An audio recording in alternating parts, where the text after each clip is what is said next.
அப்பா ஒண்ணு இல்லப்பா, நம்ம ஹாஸ்பிட்டல் வந்துட்டோம். தைரியமா இருங்க.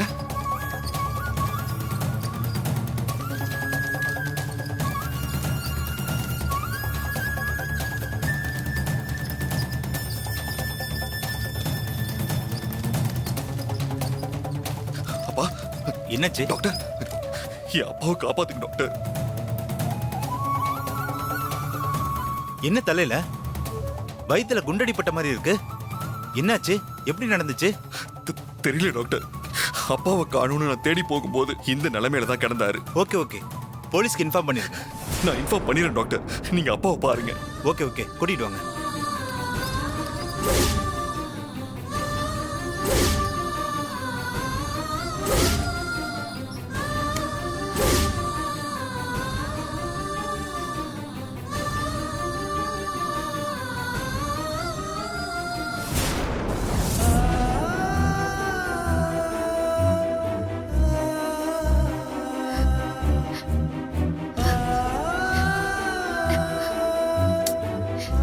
மாமாவை தேடி போன ஹஸ்பண்ட் சார் இன்னும் வீட்டுக்கு வரல. அவர்கிட்ட இருந்து போன் கூட வரல. மாமாக்கு என்ன ஆச்சுன்னு தெரியலையே.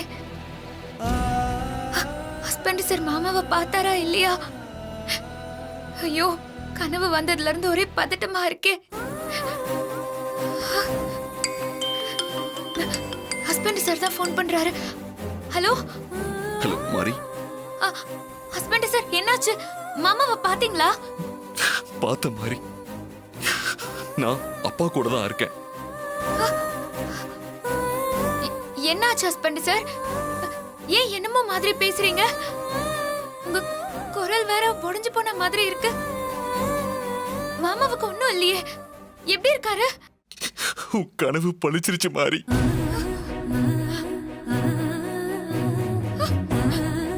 என்ன ஹஸ்பண்ட் சார் சொல்றீங்க?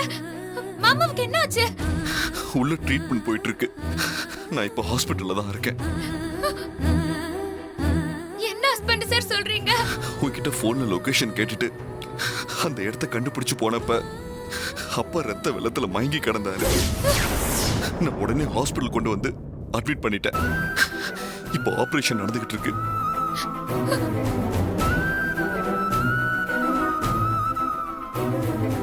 நான் உடனே கிளம்பி வரேன். எந்த ஹாஸ்பிடல் ஹஸ்பண்ட் சார்?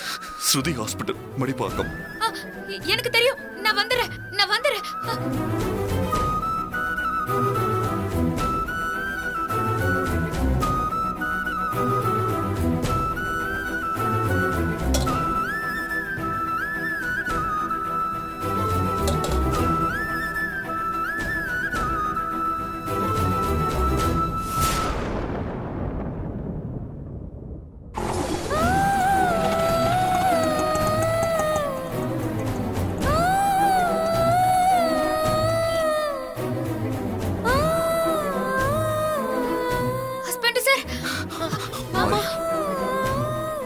சரி மாமா, மாமாக்கு எப்படி இருக்கு?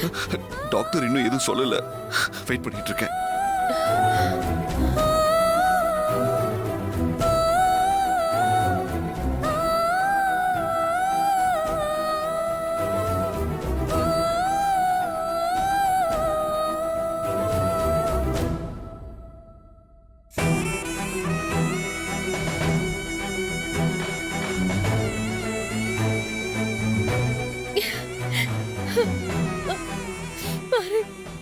எப்படி இப்படி ஆச்சு ஹஸ்பண்ட் சார்? மாமா ஏதாவது சொன்னாரா? கீழே விழுந்து கிடந்த அப்பாவனை தூக்க போகும்போது கொஞ்ச தூரத்துல அந்த ஃபாரினர் இருந்தான். இதை பார்த்துதான் அவன் பயந்து ஓடினா மாதிரி. அப்பா வேற என்கிட்ட குழந்தை குழந்தைன்னு குழந்தைய பத்தி ஏதோ என்கிட்ட சொல்ல வந்தாரு. அதனாலதான் அவனை என்னால துரத்தி பிடிக்க முடியாம போச்சு. அப்போ மாமா குழந்தை விஷயமா அந்த இடத்துக்கு போயிருக்காரு. அவருக்கு நம்ம குழந்தைய பத்தி ஏதோ ஒரு உண்மை தெரிஞ்சிருக்கு. நானும் அப்படிதான் நினைக்கிறேன். ஏன்னா அந்த வெள்ளக்காரன் அங்க இருந்தான். அவன் காலையும் குண்டடி பட்டுருந்துச்சு. மாமா கண்முழிச்சா கண்டிப்பா குழந்தைய பத்தின உண்மை ஆமா தெரிஞ்சிரும். மாதிரி. சூர்யா, சார். இப்ப அப்பா எப்படி இருக்காரு? ட்ரீட்மெண்ட் போயிட்டு இருக்கு இன்ஸ்பெக்டர். டாக்டர் இன்னும் எதுவும் சொல்லல. இன்ஸ்பெக்டர், என் அப்பா விழுந்து கிடந்த இடத்துக்கு கொஞ்சம் தள்ளி அந்த வெள்ளக்காரன் இருந்தான். ஓ அப்படியா? அவன் கால்ல குண்டடிப்பட்டு நடந்து போனான். அப்ப கவலைப்படாதீங்க. இந்த லொக்காலிட்டியில இருக்கிற ஏதாவது ஒரு ஹாஸ்பிட்டலுக்கு தான் அவன் ட்ரீட்மெண்ட்டுக்கு போயிருப்பான். எப்படியும் கண்டுபிடிச்சிடலாம். நான் எல்லா ஹாஸ்பிட்டலுக்கும் இன்ஃபார்ம் பண்ணிடுறேன். வரேன் சூர்யா. சரிங்க சார். வரேங்க.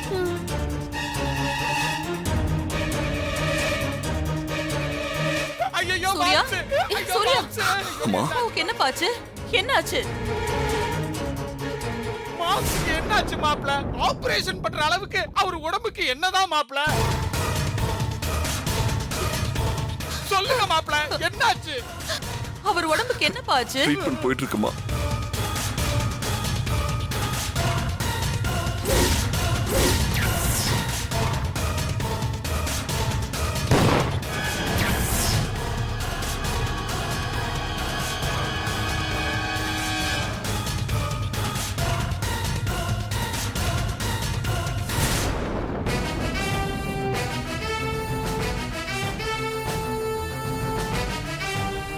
என்ன ஆச்சு சூர்யா? அப்பாவுக்கு கட்டெல்லாம் போட்டிருக்காங்க. ஏன் மாப்ள, மாம்சுக்கு ஏதாவது ஆக்சிடென்ட் ஆச்சா? எங்க குழந்தைய பத்தின தகவல் அப்பாக்கு தெரிஞ்சிருக்கும் போல இருக்கு.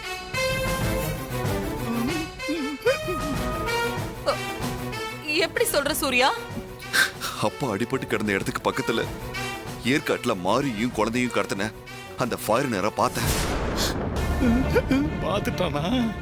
அப்பா வேற என்கிட்ட குழந்தை குழந்தைன்னு சொல்லிட்டு மயங்கி விழுந்துட்டாரு. அப்பா கண் முழிச்சாதான் உண்மை தெரிய வரும். சுத்தம்.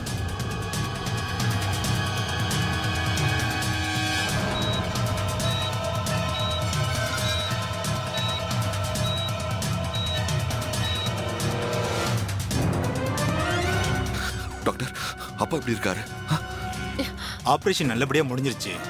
அவர் உயிருக்கு எந்த ஆபத்தும் இல்ல. Thank God. மாரி,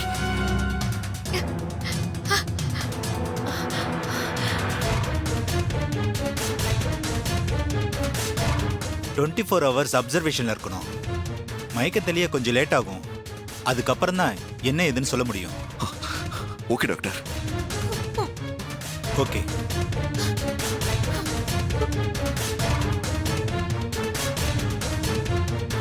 மாப்ள, எப்படியோ மாம்ஸ் தப்பிச்சுக்கிச்சு.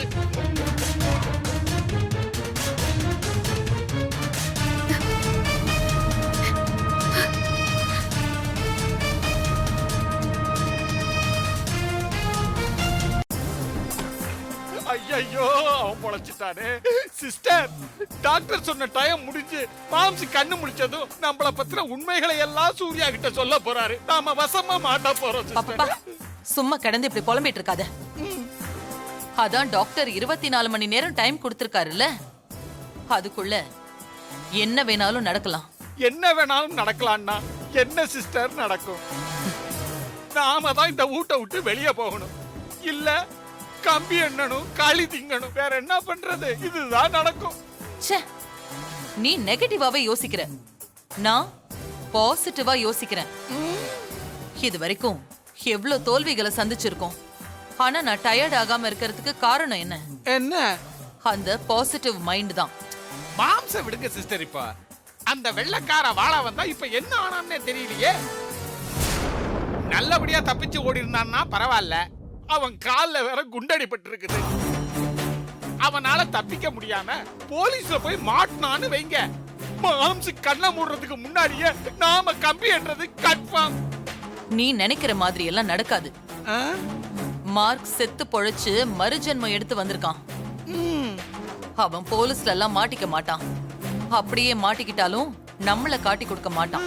என்னவோ போங்க. அந்த மொட்டை மேல நீங்க ரொம்ப நம்பிக்கை வச்சிருக்கீங்க. அந்த வெள்ளைக்கார பையன் இப்ப எங்க இருக்கிறானோ, அவன் என்ன பண்ண போறானோ தெரியலையே. புலம்பாம உள்ள வரியா? பயத்துல புலம்பல் தானா வருது. ஐயோ, நம்ம நீ மாட்டிக்க புலம்பாம வா, எனக்கே டென்ஷனா இருக்கு.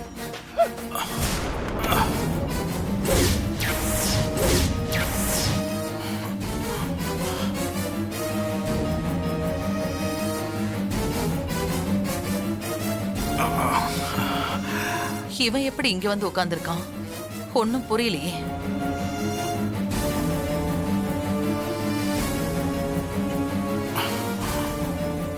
மார்க், நீ எப்படி இங்க? ஆ, அது ஒண்ணு இல்ல சிஸ்டர், கால்ல குண்டடிப்பட்டும் காத்த விட வேகமா ஓடியாந்துருப்பான் போல இருக்குதே. ஆமா, எங்களுக்கு முன்னாடியே வந்து சிஸ்டர் ரூம்ல வந்து உட்கார்ந்து இருக்கிறியே, இதுதான் சிஸ்டர் ரூம்னு உனக்கு எப்படி தெரிய மாட்டேன்? அது அப்படித்தான். இப்போதைக்கு இந்த ரூம் தான் எனக்கு பாதுகாப்பு. ஆனா எங்களுக்கு ஆபத்தாச்சே. ஹே பாண்டி, நீ கொஞ்சம் அமைதியா இரு.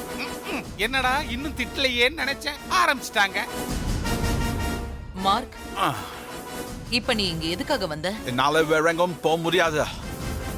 ஃபர்ஸ்ட் எனக்கு குண்டாடி பார்த்ததுக்கு ட்ரீட்மெண்ட் வேணும். காலில் இருக்கிற புல்லட் ஆப்ரேஷன் பண்ணி வெளியெடுக்கணும். யோ, அதுக்கு நீ ஆஸ்பத்திரிக்கு இல்லையா போயிருக்கணும்? இத நான் ஏன் சொல்றேன்னா, அடுத்த மாசம் உனக்கு குண்டடி பட்டிருந்தா எங்க ஃபேமிலி டாக்டர் ஜோதிமணிய எனக்கு சிஸ்டர் கல்யாணம் பண்ணி வைக்கிறேன்னு சொல்லி இருக்காங்க. அப்ப நீ வந்திருக்கலாம். இப்ப நீ வேற ஏதாவது நல்ல ஆஸ்பத்திரியா பார்த்து போக மாட்ட. அதுதான் உனக்கு பாண்டி, நான் எந்த ஹாஸ்பிட்டல் போனாலுமே போலீஸ் கிட்ட மாட்டிப்பேன். போலீஸ் எல்லாம் ஹாஸ்பிட்டலுக்கும் இன்ஃபார்ம் பண்ணிருப்பாங்க. போலீஸ் ஒரு பக்கம், சூர்யா ஒரு பக்கம், எல்லா இடத்துலையும் என்னை வலை வீசி தேடிக்கிட்டு இருப்பாங்க. இந்த வீட்டில் மட்டும்தான் என்னை தேட மாட்டாங்க. அதனால இங்கே தான் எனக்கு பாதுகாப்பு. ப்ளீஸ் கொஞ்சம் காப்பாத்துங்க. சரி, இப்ப நான் என்ன பண்ணணும்? ஏதாவது பண்ணுங்க. என் காலில் இருக்கிற புல்லட்டை ஆப்ரேட் பண்ணி விளையாட்டுருங்க. யோ, கால் எடுக்கிறது ஈஸியா, கால்ல இருக்கிற குண்டு எடுக்கிறது கஷ்டம்யா.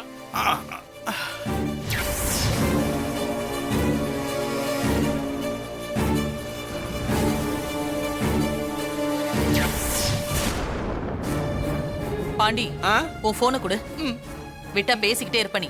வேற வேலை இல்ல உனக்கு.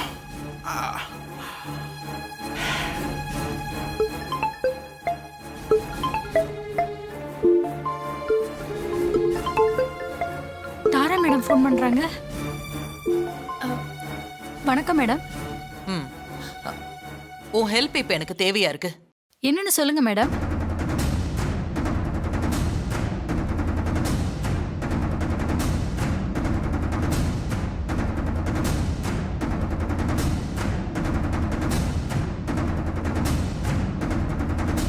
நிறைய பணம் கொடுக்கறேன்.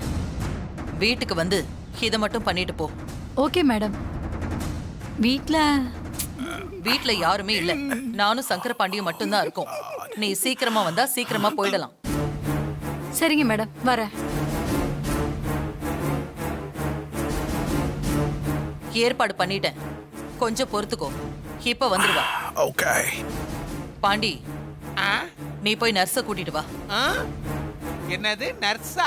ஆ, நான் என்னவோ நம்ம ஃபேமிலி டாக்டர் ஜோதிமணில நினைச்சேன். பிச்சு போடுவேன். போ. எப்படி மிரட்டுது பாரு.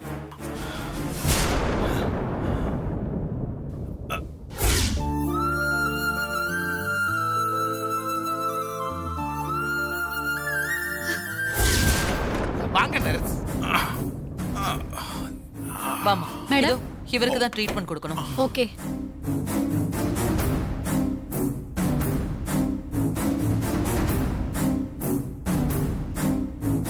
கொஞ்சம் பொறுத்துக்கோங்க. Be careful.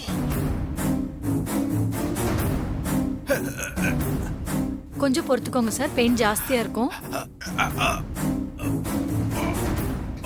சிஸ்டர், நீங்க கொடுத்த அமௌண்ட்ல மொட்டை எல்லா விரல்லையும் கோல்டு மோதிரமா போட்டிருக்கிறா சிஸ்டர்.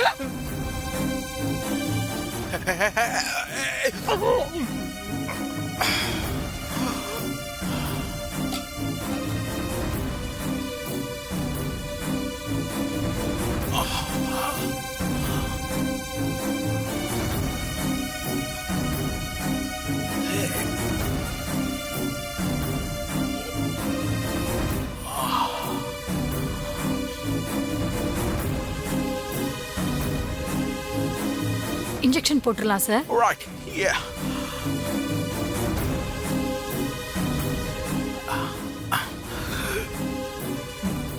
கை காட்டுங்க.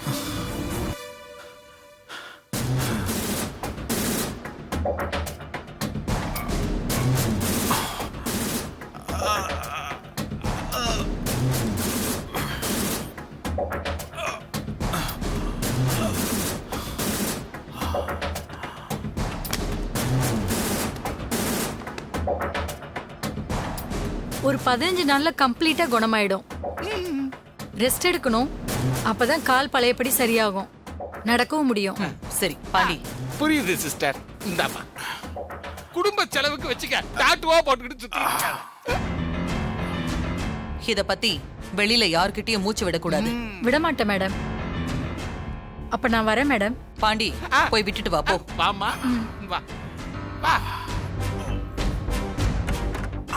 அப்பா அனுப்பிட்டேன் சிஸ்டர். நான் 15 நாளைக்கு வெளியே எங்கும் இருக்க முடியாது. போலீஸ் என்னை கண்டிப்பா தேடும். நான் பத்திரமா இருக்கணும்னா அதுக்கு வர நான் இங்க இருக்கிறது தான். அது எப்படியா முடியும்? How possible? பாண்டி, மார்க் பாதுகாப்பா இருக்கணும். அது நமக்கு ரொம்ப முக்கியம். அது முக்கியம் தான் சிஸ்டர். ஆனா இங்க எப்படி இருக்க முடியும்? நான் இங்க தான் இருக்கணும். அதுதான் எல்லாருக்கும் சேஃப். இங்க கொடுத்த பணமும் போயிடுச்சு. போலீஸ் சூர்யாவை எடுத்துட்டு போயிட்டாங்களா? அப்படியாவது 15 நாளைக்குள்ள நான் கேட்ட பணத்தை ஏற்பாடு பண்ணுங்க. நான் ஏற்பாடு பண்றேன். அது வரைக்கும் நீ பத்திரமா இரு. ஓகே. ஆனா இந்த ரூம்ல நீ இருக்க முடியாது. பக்கத்துல குடோன் மாதிரி ஒரு ரூம் இருக்கு. அங்க நீ போய் பத்திரமா இரு. ஓகே. புரியுதா? உனக்கு தேவையானது எல்லாமே சங்கரபாண்டி பாத்துப்பான். இது என்ன கூத்து? ஆல்ரைட். ரொம்ப கேர்ஃபுல்லா இருக்கணும். ஓகே. பாண்டி, மார்க் அண்டர் கிரவுண்ட்ல கொண்டு போய் தங்க வை. எல்லாத்துக்கும் நான் தான் கிடைச்சேன். இரியா, பார்த்து எந்திரியா, மேல விழுத்துறாதையா. ஐயோ, மொத்த வைட்டி ஏன் மேல போடுறானே. பார்த்து வா. போற போக்க பார்த்தா டென்ஷன்ல என் தலையும் உன் தலை மாதிரி ஆயிரும் போல இருக்குது. பார்த்து வா ஐயா, பார்த்து வா.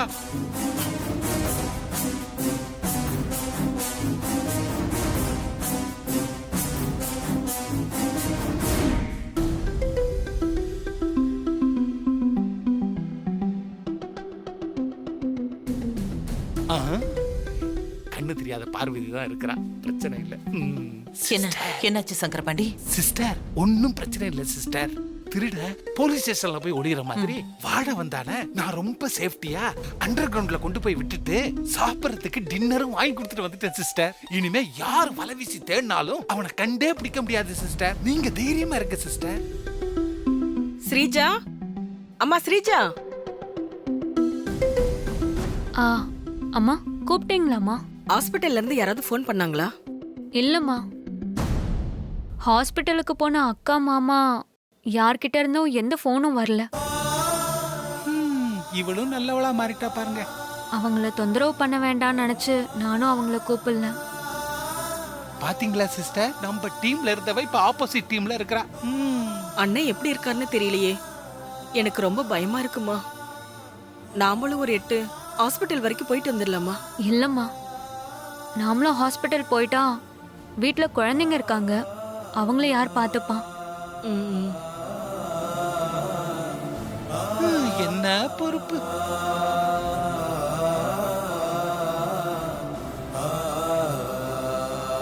அம்மா, மாரி அக்காவும் சூர்யா மாமாவும் வந்துட்டாங்கம்மா. அங்க பாருங்க. சூர்யா, அத்தை, மாரி வந்துட்டீங்களா? வந்துட்டோம் அத்தை. அண்ணனுக்கு இப்ப எப்படிப்பா இருக்கு? ஆபரேஷன் முடிஞ்சிருச்சு அத்தை. குண்டை வெளியே எடுத்துட்டாங்க. என்னது, குண்டா? குண்டடியா பட்டுச்சு என் அண்ணனுக்கு? ஆமா அத்தை.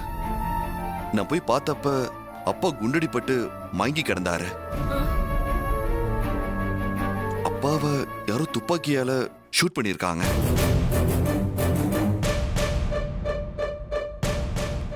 அப்பா விழுந்து கிடந்த இடத்துல அந்த ஃபாரினரும் இருந்தான். அப்பாவை நான் ஹாஸ்பிட்டல் கொண்டு போற அவசரத்துல இருந்தனால அவன் தப்பிச்சு ஓடிட்டான். ஏற்காடுக்கு வந்து குழந்தை கடத்தினான்னு சொன்னியே, அந்த வெள்ளக்காரன் அப்பா? ஆமா அத்தை, அவனே தான். அவன் எதுக்காக அங்க வந்தான்? அது எங்க குழந்தை விஷயம் அவனுக்கு தெரிஞ்சிருக்கு. அது சம்பந்தமா தான் அப்பாவுக்கும் அவனுக்கும் ஏதோ பிரச்சனை வந்து அப்புறம் கைகலப்பாயிருக்கு. அந்த வெள்ளக்காரனுக்கு சம்பந்தப்பட்ட ஆள் தான் அப்பாவை ஷூட் பண்ணிருக்கணும்.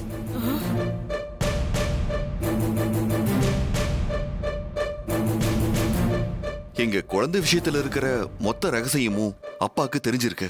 அதனாலதான் அந்த உண்மை வெளியே வரக்கூடாதுன்னு நினைச்சு ஷூட் பண்ணிருக்காங்க.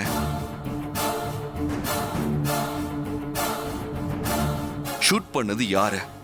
அந்த ஃபாரினருக்கு அவங்களுக்கு என்ன சம்பந்தம்? இதெல்லாம் 24 மணி நேரம் கழிச்சு அப்பா கண் முடிச்சதும் தெரிஞ்சிரும் அத்தை.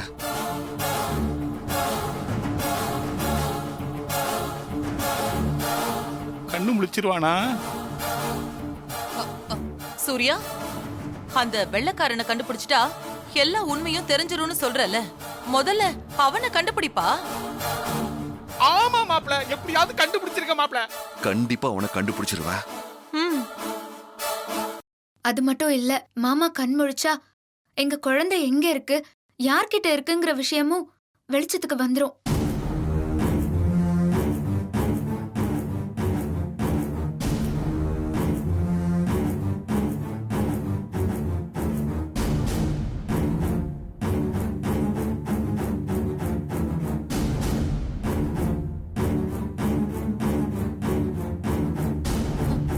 ச்சே.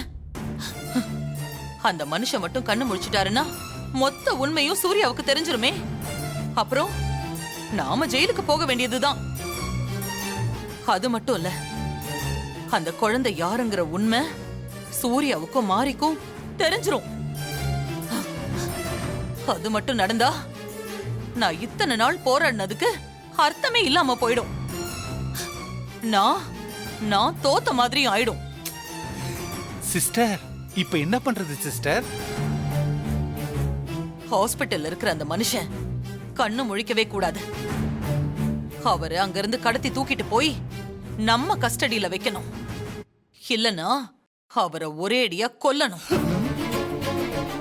இது ரெண்டுல ஒண்ணுதான் நான் தப்பிக்கிறதுக்கான, இல்ல அந்த மாரிய ஜெயிக்கிறதுக்கான வழி. வழிய சொல்லிட்டீங்க. அதை யார் சிஸ்டர் செஞ்சு முடிக்கிறது?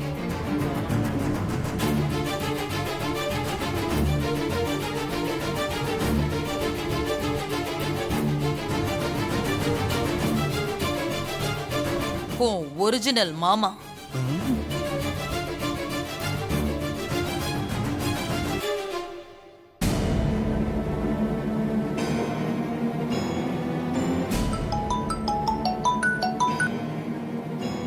சொல்லுத்தாரா, நான் இப்போ ஒரு சிக்கல்ல மாட்டிட்டு இருக்கேன். என்னாச்சு? நான் அந்த ஜெகதீஷ சுட்டுட்டேன்.